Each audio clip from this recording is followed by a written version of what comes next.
I'm Kathy Weaver, and this is Chapter 6, Networking on Steroids PQ, a guide to networking in a world post-quarantine. How long does it take to form a habit? Some people called the spring 2020 quarantine.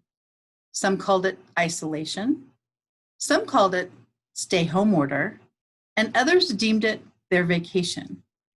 The most successful networkers, those with positive attitudes, were still actively attending calls and online meetings even after the third month of this pandemic. Regardless of your take on the circumstances of that period, it is safe to say networking will never look the same again. But that could be a great thing, right? Who knew that hand washing signs would be on billboards all over the highway? Who would have guessed that hand sanitizers would be made available near every entrance and exit of most public facilities?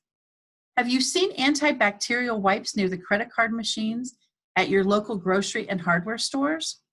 And what's the deal with all the plexiglass partitions at checkout counters, the post office, even fast food drive-through eateries? Yes, they were all prompted by the COVID-19 global pandemic. How did one stay top of mind during these times of quarantine and isolation?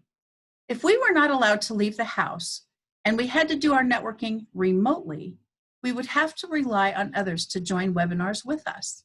We certainly wanted to be sure to stay fresh on the minds of our prospects and clients.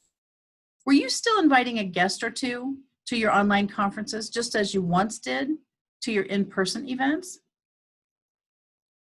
Some of the terms people used during the reopening time was pivot and flexibility. What part did fear play if you tried to network during that time? Did fear affect your sales funnel? As public establishments began to open back up and even more were encouraged to reopen, some people found themselves not comfortable attending public gatherings.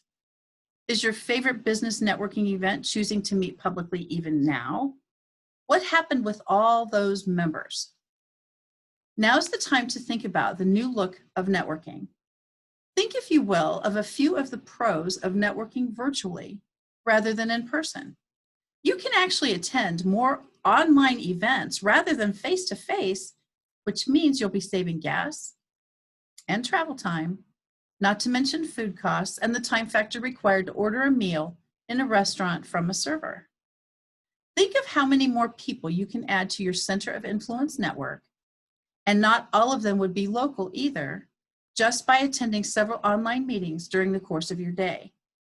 Getting to know more people and making more connections has been made easy for several years now, via the internet and numerous social media platforms we have available. This cyber method's efficacy has been accelerated during the global crisis 2020, making our great big beautiful world even smaller. There's a bit more responsibility that comes with effective follow-up through online networking, because now rather than seeing each other every week or every month to catch up, someone needs to make that phone call and reach out and actually request a chat. How about some more good news regarding online one-to-one calls? You can set a timer on your video chat to make sure that it only lasts an hour. It's so important to always be respectful of one another's time, and the season of the stay-home order was no different. We all know how our great intentions for an hour coffee meeting have previously turned into an afternoon of visiting. Doesn't the online video chat sound like a more efficient way to network? Changing the face of networking may be one of the best things to be gleaned from this pandemic 2020, making the most efficient use of everyone's time. Stay tuned for Chapter 7